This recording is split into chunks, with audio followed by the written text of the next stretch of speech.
Ili kupata habari zetu kila siku, tafadhali bonyeza subscribe kisha alama ya kengele. Mbengo TV, we are the best. Ambao leo ndio siku yenu ya tukio lenu, lakini Walingwende pia ambao wamekuja kuungana nanyi kwa sehemu ya kutambua kazi kubwa mnaifanya katika mchango mkubwa wa kuelimisha, kuhabarisha Tanzania. Nimsikia mwenyekiti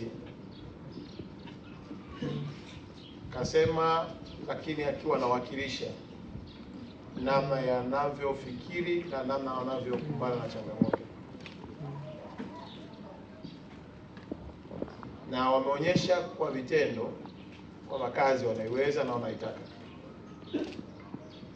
Na bahati nzuri tumetembea kwenye ofisi, tumeona jinsi ambavyo mitandao ya kijamii inavyotengeneza fursa za ajira, lakini katika ujenzi wa uchumi wa taifa letu na kumfanya mwananchi apate taarifa kwa wakati.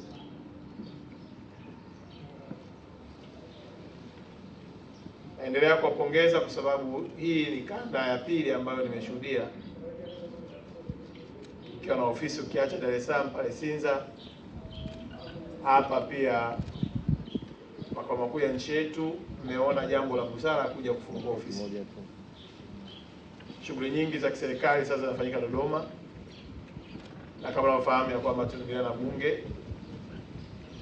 bunge la bajeti ni sio chini ya miezi mitatu. Kwa habari nyingi za nchi na mwelekeo wa taifa letu na maeneo ya kimkakati ya uwekezaji yanajadiliwa katika mji wetu wa Dodoma kupitia bunge letu la Jamhuri ya Muungano wa Tanzania. Kwa hiyo kuwepo na ofisi yenu mahala hapa ni jambo sahihi sana, na mnatimiza ndoto ya baba wa taifa ambao safari yake alianza ndugu yetu Daktari John Joseph Pombe Magufuli, na Daktari Samia akaja kuitimiza kwa vitendo. Juzi wakati naenda Dodoma, naenda Arusha kwenye mkutano wa wanahabari, uhuru wa habari, nimetoka mji wa Mtumba nikapita bypass, maana sikuingia katikati ya mji. Wakati napita nilikuwa najiuliza, hivi afisa habari wa mkoa wa Dodoma yuko wapi? Yaani sijawahi kuiona ikitangazwa, wakati ujenzi na fedha zilizotumika na hatua iliyopo ni kubwa, ikiashiria kwamba Daktari Samia anazidi kujenga mji wa Dodoma, kumpa hadhi ya kuwa makao makuu ya nchi. Na kazi yetu sisi wanahabari maana yake ni kuwajulisha wananchi nini kinafanyika. Kwa hiyo nawapongeza sana na niombe msikate tamaa. Kwa safari yoyote ya maisha hakuna kitu kinachokuja kirahisi. Sio wacheza mpira wanatabika, si mabondia. Juzi nilikuwa naangalia ngumi pale, Mafia Boxing Promotion pale, unamwona baba wa watu wanavyopigwa, unachukua picha, familia yake inajisikia. Lakini ndio baba anapambana ili familia yake ile. Kwa hiyo ukienda hivyo hivyo kwenye kazi zingine ambazo tunaziona, sio kama kila mtu amefika mahala kirahisi. Kila mtu ana struggle yake. Hata leo mwenyekiti, wakati unaongea hapa kwa uchungu kwangu, unanifokea tu, lakini unajua na mimi nimestruggle kufika hapa nilipofika. Na mimi kutokea ghafla kwamba nimefanya nini? Nimekaa hapa, maana sio safari rahisi. Kwa hiyo kila mmoja katika taifa letu anapita kwenye nyakati ngumu na nzito, lakini kutokukata tamaa ndio silaha pekee ya kufikia kwenye kwenye hatua ya kutambulika na kupata heshima ambayo unaitamani kuipata. Leo niliomba kaka zangu na dada zangu pamoja na walimu wetu waje kuniunga mkono kwenye bajeti ambayo kesho tutaisoma ya wizara yetu ya habari, sanaa, utamaduni na michezo. Nimeomba kwa sababu natambua mchango wao. Wameinspire watu wengi. Kwa taifa letu hili hauwezi kupita mahala ukasema umjui Afande Seif, au kafika mahala unasema umfahamu Feruzi. Yaani au si FDQ Mjui au si Star Thomas au katibu wangu leo siku hizi nimetafuta mimi katibu na katibu wa malegendary kwa kama hao wanasema kumjui madii haiwezekani, lakini wamefanya kazi kubwa, kazi ya heshima ambayo tunaweza tukawaona hawana pesa kwa sababu wao kwa nyakati zao walikuwa wamejikita zaidi kwenye burudani na elimu, na ziko nyakati walikuwa hawezi kuchaji hata watu pesa, anajisikia tu furaha kwenda kujumuika na watu, na kupitia hawa na wengine ambao hatuko nao hapa wamejenga amani ya Tanzania. Leo hii tukikutana kwenye mziki, hatukutani kwenye mziki kwa sababu tunaenda kwa sababu ya chama fulani, pala hatuulizani dini fulani. Tukifika pale wote tunaburudika na kufurahia kazi nzuri ambao wasanii wetu wanaendelea kufanya kwa taifa letu. Kwa ni chanzo cha amani, chanzo cha kutuweka pamoja, na zaidi ya yote ni chanzo cha kuwapa inspiration kizazi kingine. Na ndio maana wako wasanii vijana ambao leo wanajulikana, lakini walikuwa inspired na hawa kaka zetu na dada zetu. Lakini la pili, nyimbo zao 80% mpaka 90 zilikuwa na mafundisho. Sasa hivi mnatunga uhuni tu, uzinzi tu. Mtu katunga wimbo wa matusi matupu, huwezi hata kukaa na mtoto wako kumsimulia. Tafasiri zimekuwa yani ngono imechukua akili zote, yani kiasi kwamba mtu anaanza inspiration ya wimbo wenyewe ni ngono. Alafu huyo ndio anaitwa kioo cha nini? Jamii. Cha jamii. Sasa mimi kama waziri mwenye dhamana ya kusimamia Kiswahili, ukisikiliza unaona kama hili ni neno la Kiswahili, lakini lina maana gani? Na sasa tunapambana kuingiza kwenye mifumo ya kidunia Kiswahili kianze kutumika mpaka kwenye AI. Tumesajili mwaka huu tunaoisha maneno mapya milioni 22, na tunazo takwimu za sasa tuna maneno milioni 61, na ndoto yetu tufikishe maneno milioni 100 ili wataalamu wa AI wakiingiza neno la Kiswahili lipatikane lenye maana sahihi inayowakilisha utamaduni wetu na utu wetu kama waasisi wa lugha ya taifa hili, lakini pia inaongoza kwa bara zima la Afrika. Na kama mfahamu ya kwamba Tanzania kupitia UNESCO mwaka jana tulitambulika kwamba Kiswahili kuwa lugha rasmi ya dunia, na mwaka huu tunaenda kusherehekea Kiswahili kuwa lugha ya taifa, kuwa lugha rasmi ya dunia nchini Ufaransa kwenye mji wa Paris, na wizara yangu inafanya maandalizi ya kongamano hilo la siku 4 tukishirikiana na UNESCO. Na Daktari Samia Suluhu Hassan, Rais wa Jamhuri ya Muungano wa Tanzania, ndio mgeni wetu rasmi kwenye hilo kongamano katika siku ya kilele ambapo duniani kote tutakuwa tunasherehekea lugha ya nini? Ya Kiswahili. Kwa sitajisikia faraja tena kuona maneno ya Kiswahili yanatengenezwa mengi ya matusi yakiwa yanatumika kwenye nyimbo, huku sisi tukipigania lugha yetu hii ambayo sasa kwa duniani ina takriban waongeaji milioni 500, na kwa Afrika ndio lugha pekee iliyoingia UNESCO. Yaani Afrika nzima lugha inayojulikana UNESCO ni Kiswahili, na tarehe 7 ndio siku ya lugha ya Kiswahili duniani. Kwa hiyo kaka zangu hawa walikuwa si tu kwamba wanafundisha, lakini pia nyimbo zao zimeendelea kuwa, hata leo ukipigwa hapa, ukipigwa tu wimbo wa Kamanda hapa, kila mtu anajua hapa ukimwi ni hatari.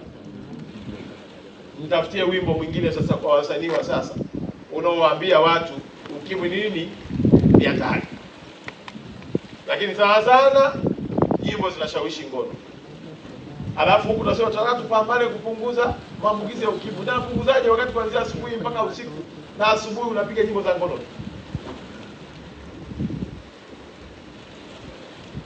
Na maneno haya mara nyingi nilikuwa namwambia hapo wakongwe wenzangu bwana, maneno haya huwezi kuyasema kama ataka sifa za kupenda pendo. Wala unaotaka kupenda pendo utakuta hata maneno yao anasema hivi, msie kawauzi hawa.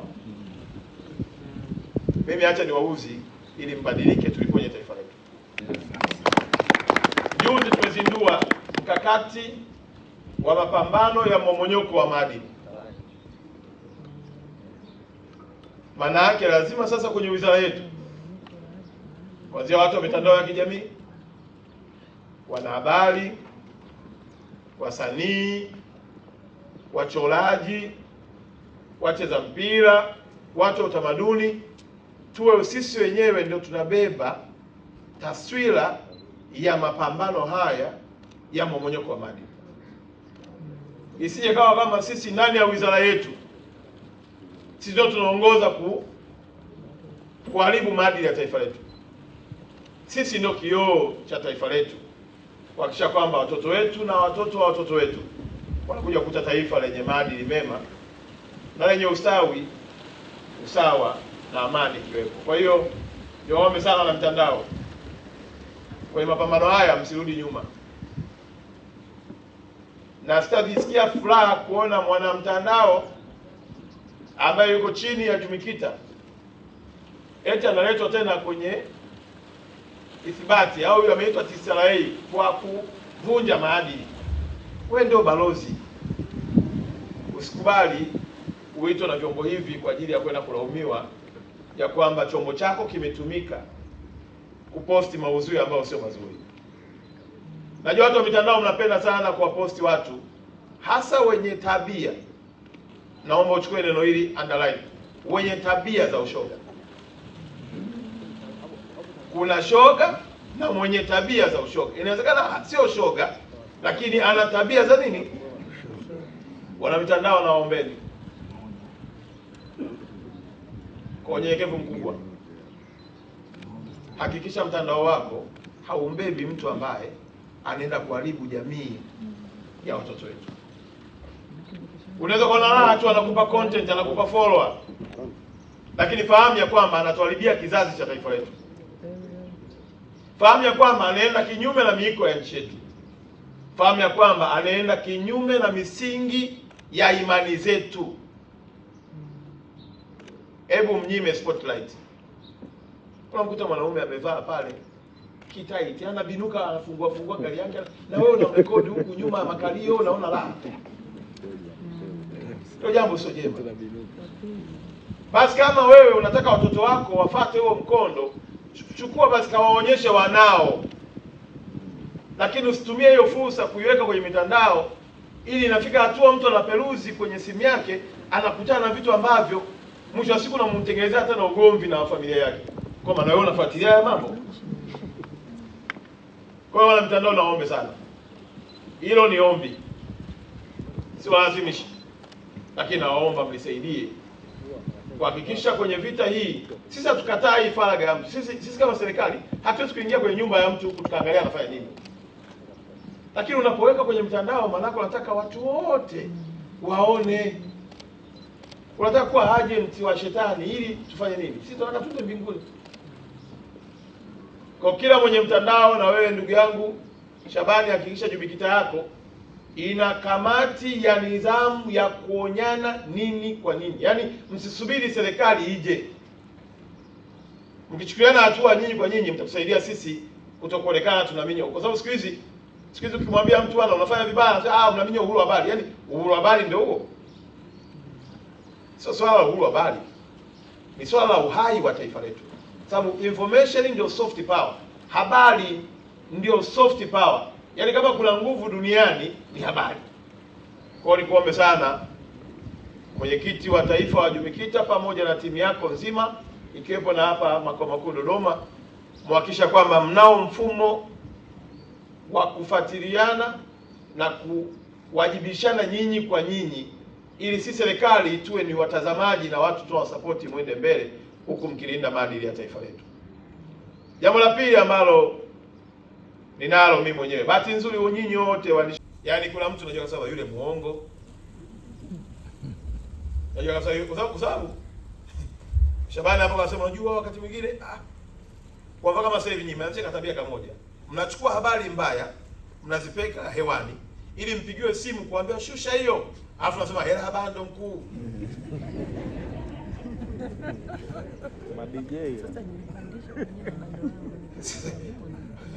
Unajua wakati mnaanzia ofisi ya Dar es Salaam nilikuwepo. Na hata hapa Shabani hajasema tu. Nisingeweka mguu chini hata leo msingekuwa mzito. Hata lijengo msingekuwa nao. Kwa hiyo wakati unanipiga mkwala hapa na kuangalia, tunasema nitaondoka na vitu vyangu ndani. Nisaidieni na nyinyi kuacha tabia ya kwamba kwa sababu hawa wa mainstream hawa ni kwamba wamefanikiwa kutengeneza mfumo ambao ndani yake kuna kuwajibishana wao kwa wao. Sasa msigombane nao, tengenezeni na nyinyi mfumo wa kuwajibishana nyinyi kwa nyinyi. Alafu serikali inapata nafasi sasa ya kusema bana, tunataka mainstream waje, tunataka na watu wa mtandao wafanye nini? Waje. Lakini huku kwenu Shabani wa mwenyewe shahidi. Na wazungu wanashika kitu. Kwa sababu na yeye mwenyewe anajua. Nyinyi ni shahidi. Kuna watu hapa mimi niliwabeba kwenye ziara ya wenezi wangu. Mlikuwa mmekataliwa.